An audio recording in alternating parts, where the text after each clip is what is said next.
Good morning students, welcome my class 11th maths. और जो exercise हम डिस्कस कर रहे थे आज उसका हमारा लास्ट है परम्यूटेशन एंड कॉम्बिनेशन में हम कॉम्बिनेशन पे आ गए थे और हमने इसके फॉर्मूले के बारे में डिस्कस किया, इसकी प्रॉपर्टीज़ के बारे में डिस्कस कर लिया था। आज हम इसके कुछ क्वेश्चंस को डिस्कस करेंगे और फिर हमारा ये चैप्टर कंप्लीट हो जाएगा। ठीक है, आपको इसमें कोई भी डाउट आए तो आप मुझसे डिस्कस कर सकते हैं। ठीक है बेटा, देखिए question number first, n-1 C3 plus n-1 C4 greater than है n C3। ठीक है, और हमें फाइंड करना है, क्वेश्चन में लिखा हुआ है then find least value of n की लीस्ट वैल्यू फाइंड आउट करनी है। ठीक है, लीस्ट वैल्यू फाइंड आउट करनी है n की। तो चलिए आइए देखते हैं क्वेश्चन क्या है। सबसे पहले प्रॉपर्टी को याद कीजिए, कौन सी प्रॉपर्टी? NCR -1 बराबर n+1 CR।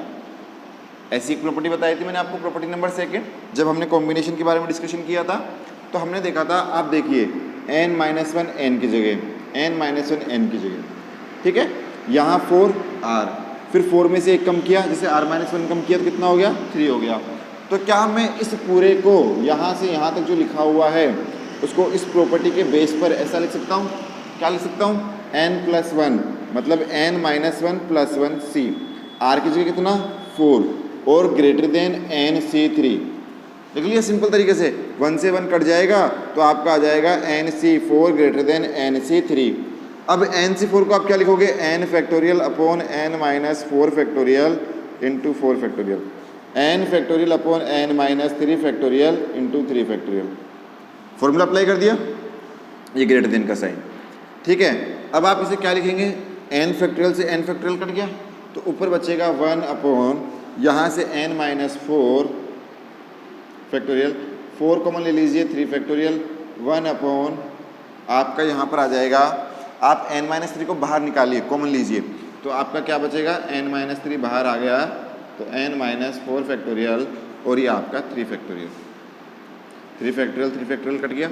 ठीक है, आप कहेंगे n-4 कट गया तो बचा क्या? 1/4 ग्रेटर देन, यहाँ बचा 1/n-3। ठीक है, n-3 को ऊपर ले आइए तो n-3 और ग्रेटर देन 4, तो ये आ जाएगा n ग्रेटर देन 7। मतलब n की जो भी वैल्यू आएगी किससे ज़्यादा आएगी? 8 से ज़्यादा। लेकिन लिस्ट वैल्यू पूछा है हमसे तो लिस्ट वैल्यू सबसे 7 से जस्ट ऊपर क्या आ जाएगी? 8 आ जाएगी। तो आपका इसमें लिस्ट वैल्यू पूछा गया था, प्रॉपर्टी अप्लाई की, सॉल्यूशन किया और हमारा आंसर इजीली आ गया n = 8। आराम से लिख लीजिए इसको।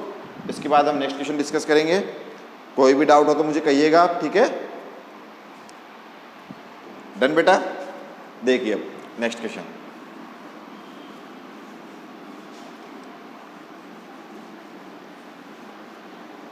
नेक्स्ट क्वेश्चन में लिखा हुआ है, क्या है? बड़े ध्यान से देखना है, मैं रीड कर देता हूं, आप सुन लीजिए।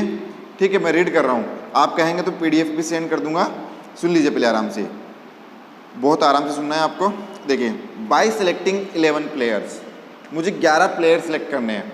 मैं क्वेश्चन रीड कर रहा हूँ, आप ध्यान से सुनिएगा। ठीक है, bye selecting 11 players out of 13, मान लीजिए टोटल प्लेयर आपको गिवन है, टोटल प्लेयर, क्वेश्चन को शॉर्ट फॉर्म में लिख देता हूँ, total player 13, selected player, select player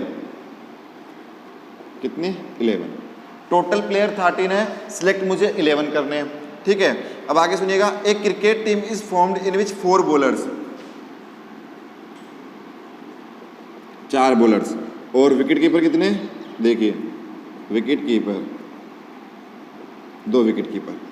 ठीक है, अब क्वेश्चन में क्या पूछ रहा है? How many ways team is selected in which 1 wicket keeper and at least 3 bowler. हमसे फाइंड करवा रहा है, क्या फाइंड करवा रहा है? हाउ मेनी वेज, कि 1 विकेट कीपर तो होना चाहिए, 1 wicket keeper plus at least 3 bowlers, ऐसे कुछ पूछ रहा है क्वेश्चन में। चलिए मैं आपको समझा देता हूँ, दोबारा बोल देता हूँ कि टोटल 13 प्लेयर्स हैं, सिलेक्ट मुझे 11 करने हैं, 4 तो बॉलर होने चाहिए, उनमें 2 विकेट कीपर होने चाहिए जब सिलेक्शन करो जब। फिर पूछ रहा है हाउ मेनी वेज, कितने तरीके से आप एक wicket keeper and at least 3 bowler select कर सकते हो। क्वेश्चन समझ में आ गया आपके? आप कहेंगे तो मैं इसकी पीडीएफ भी सेंड कर दूंगा आपको क्वेश्चन की, जिससे आपको इजी समझ में आ जाए। ठीक है, तो पहला, अगर एटलीस्ट 3 बॉलर, कि कम से कम 3 बॉलर तो होने चाहिए। टोटल बॉलर कितने हैं? 4 हैं, तो 4 में से 3 बॉलर ले लिए। टोटल विकेट कीपर 2 हैं, 2 में से कितने विकेट कीपर? 1 विकेट कीपर ले लिया आपने। अब आप ये देखिए टोटल प्लेयर कितने हैं? टोटल प्लेयर हैं 13 में से कितने प्लेयर ले चुके हैं आप? 4 और 6 आ गए, 4 और 2 6 प्लेयर। 13 में 6 गया तो कितना बचा? 7 सी। आपको चूज करने हैं 11 प्लेयर, 11 में से कितने प्लेयर चूज कर चुके हैं? 3 और 1 4, बचे कितने? 7, तो 7 सी से इसका सॉल्यूशन कर लीजिए, आपका आंसर आ जाएगा। पहला तरीका। दूसरा तरीका, अब मान लो कम से कम 3 बॉलर लेने थे, मैक्सिमम कितने ले सकते हो? 4, क्योंकि 4 तो बॉलर ही हैं पूरे, तो आप ले लोगे 4C4। विकेट कीपर एक ही होना चाहिए हमेशा, विकेट कीपर एक ही होना चाहिए, इंटू 2C1 इंटू, अब 4 और 2 6, 13 प्लेयर में से 6 ले लिए, बच्चे कितने? 7C। 11 प्लेयर चूज करने कर कितने लिए चूज? 4 और 1 5, बच्चे कितने? 6। यहाँ से आगे बात समझ में? तो आराम से लिख लीजिए, सॉल्यूशन कर लेना, आपका आंसर इजीली आ जाएगा। पहले का आ जाएगा समथिंग 8 और दूसरे का आ जाएगा समथिंग 14।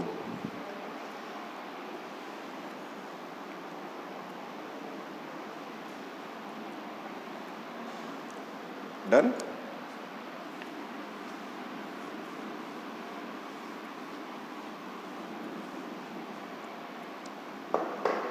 नेक्स्ट देखिए,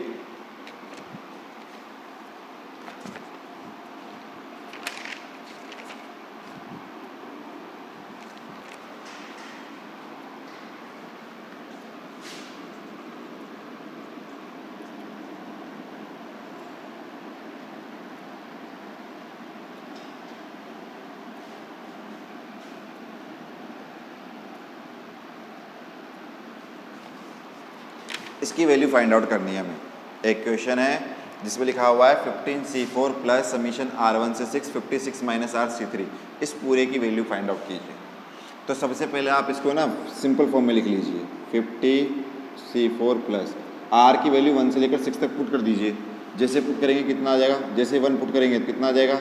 55C3, फिर 55 54, जैसे 2 पुट करेंगे फिर 53C3, फिर 52C3, फिर 51C3। ठीक है, और जैसे 6 पुट करेंगे तो ये आपका आ जाएगा 50C4। कर दी। अब आपको अच्छे से पता है एक प्रॉपर्टी के बारे में, उस प्रॉपर्टी का नाम है NCR प्लस NCR माइनस 1, जो होती है N+1CR, यही होती है। आप यहाँ से 50C4 को ले लो और यहाँ से 50C3 को ले लो। ठीक है, दोनों को बड़े ध्यान से देखो, 50C4 50C4 NCR, फिर 50 4 माइनस 1 3, तो ये वाली प्रॉपर्टी अप्लाई हो रही है। क्या लिखोगे? इसको आप लिखोगे 51C4,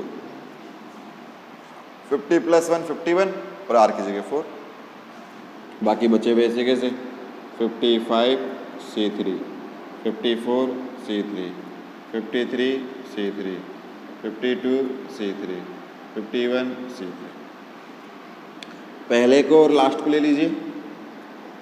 जैसे पहले लास्ट को इसी प्रॉपर्टी से कितना बन जाएगा? 51 52, N+1 करते हो ना तो 52 हो गया, और C4 प्लस 50C5C3 54C3, ये 52 है ना, और 53C3 52C3।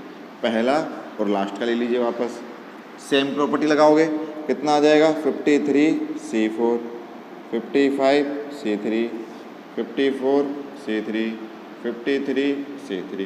पहला और लास्ट सेम प्रॉपर्टी, कितना आ जाएगा? 54C4 55C3 54C3। पहला और लास्ट कितना आ जाएगा?